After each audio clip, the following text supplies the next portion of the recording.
Star na si Ruru Madrid at Yasi Pressman. Bukod sa mga pakilig nilang eksena sa pelikula, naungkat din kay Ruru ang crush niya noon na gusto niya raw balikan.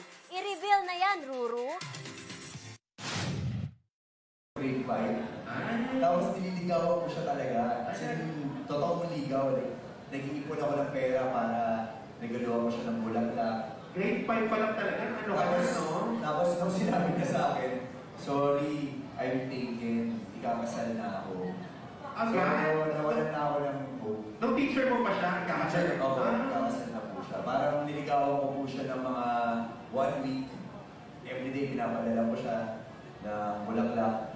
Tapos biglang nung last na, sakto kami na lang dalawa na iwan sa room namin. Wow! Kasi ako po yung nag-aalalay sa kanya, ako nagdadala ng mga bagis niya na ganyan. Nung kami na, tinapat ko na siya, sabi ko, Ma'am, pwede mo maging tayo na kasi isang linggo na ako naniligaw sa'yo. Tapos bigla niya sinabi na, sorry, I'm taken. Aww. So, heartbroken ka no? Nung grade 5 ka? Yes, sobra. Bakit mo na-type pagturo? Sobrang ganda nito teacher mo na to? Or ano? Ba't ka na-attract? Bukod sa sobrang ganda niya, sobrang simple lang niya kasi. Parang maganda siya pero hindi niya alam na maganda siya. Ganun siya. Tapos, kahit na pinapakita ko sa lahat ng tao na crush ko siya, ina-entertain niya. Yung parang hindi niya ako pinapahiya. Hindi niya pinaramdam sa akin na bata ako at ilang taon na siya. Parang never niya pinaramdam niya. Parang para sa akin, pantay kami. Kumbaga teacher ko siya, estudyante na ako, pero hindi niya pinaramdam na mas matanda siya sa akin. Tanong ni Ate Jean, nasa na raw ngayon yung teacher mo? May balita ka ba? Wala na po. So, gusto mo bang balikan kung meron tayong travel na ma-avail mo, puntahan mo siya doon sa Gusto mo bang magkatuluyan kayo if ever, Ru? Kung may chance? Siguro noon, siguro. Pero ngayon, masaya na po ako. Ayan, agree naman ako kay Ruru yung na sa sinabi niya na doon sa teacher niya na maganda ka daw pag hindi mo alam na maganda ka. Eh si Kuya Romel, lagi niya sinasabing maganda siya, di ba?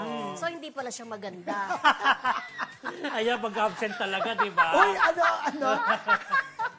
Sa mga estudyante talaga, may mga student teacher. In love talaga sa mga teacher. Tsaka may mga student teachers, di ba? Na-encounter niyo ba nung high school tayo, elementary, may mga student teachers na magaganda, nai-in love talaga yung mga Nakaka-crush, students. di ba? Oo. Meron mga kaklase nga ako, na pangasawa nila yung teacher namin. Pero si Ruru, grade 5 pa lang, alam na. Pwede pa lang magka-crush ng ganun kaaga? Oo naman, Pwede naman. Grade 5? Oo. Ako nga, Kasi grade 6, gagraduate ka na ng elementary, so pwede na. Ako nga grade 1, nagka-crush na ako eh. Lalaki, babae. Babae siguro. Pero alam mo, nakakatuwa itong Video City kasi parang binabalik niya tayo nung mga panahong uso pa yung pag-aarkila ng VHS. Correct. Diba? Mga CD, di Mga ba? CD, yung ganyan. Pupunta ka tapos may bibigay sa yung ID, di ba? Kailangan maibalik mo yan ng 2 to 3 days or At saka ang else. daming Video City nun. Oo. Kalat sa bawat city. Correct. Saka nakalagay doon, di ba? Parang be kind, parang ganon. Na parang pinaalala nila, di ba dati yung mga VCD, kailangan mo na ano mo muna. Ay, no, VHS pala yun, di ba? VHS, parang ganon. May CD na rin. May CD na rin siya, inabutan siya. Pero alam Pero mo, yung VHS talaga, kailangan i-rewind mo muna. Kasi yung iba hindi na nire-rewind eh, di ba? So, para yung mga arkila ulit, hindi na mag-rewind, hindi na mag-ano. So, be kind pag arkila ka, parang gano'n. pero bilang ikaw ay nandyan sa ano na yan, sa presscon na yan, ano ba yung tinatakbo ng kwento? Konting idea naman. Ano, parang galing ng 90s na may Video City, parang gano'n. Pero parang gano'n istorya nun eh. Parang may time element, parang gano'n. Yung, parang, okay. Pero parang may future din, parang gano'n. Parang magkaiba yung panahon. Ay, oo. Yun. So, maganda Interesting, siya. no? Oo. At first time magsasama nito ni Yasi tsaka si Ruru. Correct. Oo, maganda yan. After that, may series din sila sa Jamie 7, yung Black Rider. Ay, Ay, talbog. bongga naman si Yasi, tumawid na talaga sa kapuso, Oo, di ba? After yeah. ng matagal din niyang, ang probinsyano, di ba? Ang tagal din niya doon. At isa rin yun sa makakatapat ng Batang Quiapo ni Coco after maging sino ka man. Ay, di ba? Ang dating leading lady ni Coco, Oo, makakatapat. oo. Ang programa niya Tatapat. ngayon. Pero oras lang siguro. Pero 2 months lang yung ano eh.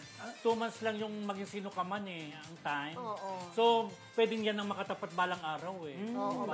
maiiwan yung Oo. Black Rider. Pero siguro kung halimbawa mag-click, mag-hit yung mag-isino ka, Ma-extend. i-extend siguro. Yun ang nabasa ko, di ba? Oo, kasi ang ganda ng trailer Sana mapanindigan nila. Parehas Nasa tayo, buo. nagandahan din ako. Yes, pero And of course, syempre si Glenda Garcia naman na mapapanood na ulit ngayon.